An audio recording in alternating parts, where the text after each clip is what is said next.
Saudara, polisi mengungkap kasus mutilasi yang dilakukan seorang terapis pijat di Malang, Jawa Timur. Mutilasi dilakukan karena korban protes guna-guna yang dijanjikan pelaku untuk menarik perhatian orang yang disukai korban tidak berhasil. Dari hasil pemeriksaan pada pelaku, diketahui korban dan pelaku saling mengenal melalui aplikasi kencan. Lewat aplikasi tersebut, pelaku bilang ia bisa melakukan guna-guna.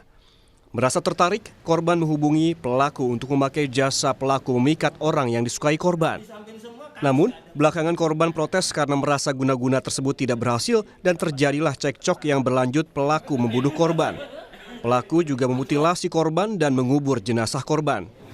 Kemudian korban menghubungi pelaku untuk memakai jasa si pelaku untuk menyampaikan guna-guna ke seseorang kepada pelaku. Kemudian setelah tidak beberapa lama, kemudian korban kembali lagi ke pelaku menyampaikan bahwasanya tidak berhasil dan korban merasa tersinggung. Kemudian cekcok mulut antara korban dan pelaku, sempat terjadi adu fisik. Kemudian pelaku mengambil celurit yang ada di bawah meja di dekat si pelaku ini.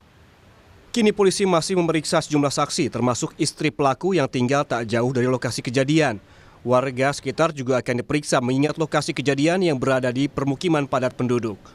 Tim Liputan, Kompas TV, Malang, Jawa Timur.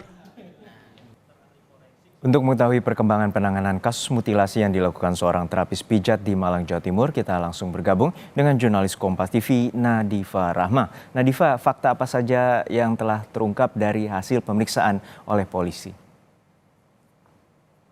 Ya, Juno dan saudara, sebelum hilang dari ingatan kita, memangnya sebelumnya di Kota Malang juga ada kasus mutilasi yang dilakukan oleh suami kepada istrinya. Nah, saat ini ditemukan lagi kasus mutilasi yang serupa, tapi ini dilakukan oleh seorang dukun pijat atau orang yang sebagai tukang pijat begitu ya, kepada pasiennya sendiri. Nah, setelah polisi mendalami kasus ini dan juga memeriksa pelaku yang berprofesi sebagai tukang pijat ini, akhirnya ditemukan titik terang dan juga terkait dengan kronologi pembunuhan dan juga mutilasi korban ini. Jadi awalnya pelaku dan juga korban ini memang bertemu dan berkenalan melalui aplikasi kencan secara online seperti itu.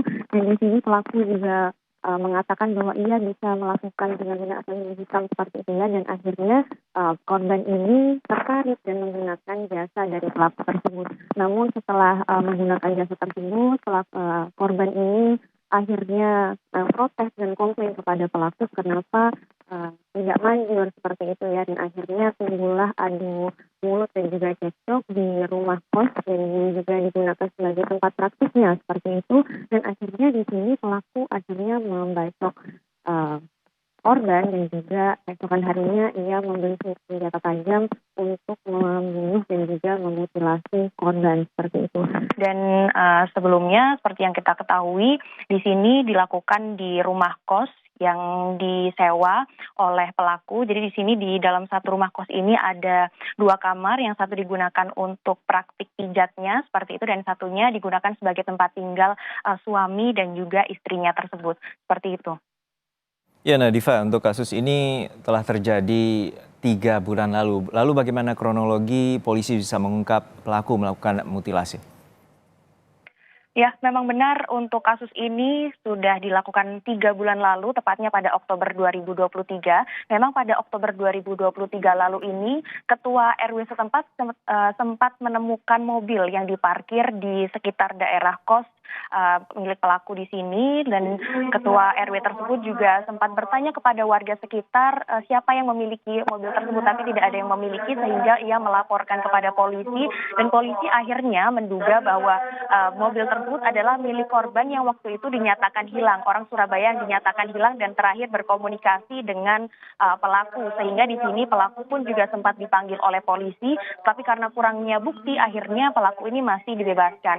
Tapi setelah itu polisi juga juga terus mendalami kasus ini dan menemukan beberapa bukti percakapan dan juga menemukan beberapa bagian potongan tubuh korban yang dikubur di dekat sungai dekat kos pelaku di sini. Akhirnya pada Kamis malam minggu lalu di sini polisi menjemput dan menangkap pelaku di rumah kos dan juga sebagai tempat praktik pijaknya tersebut.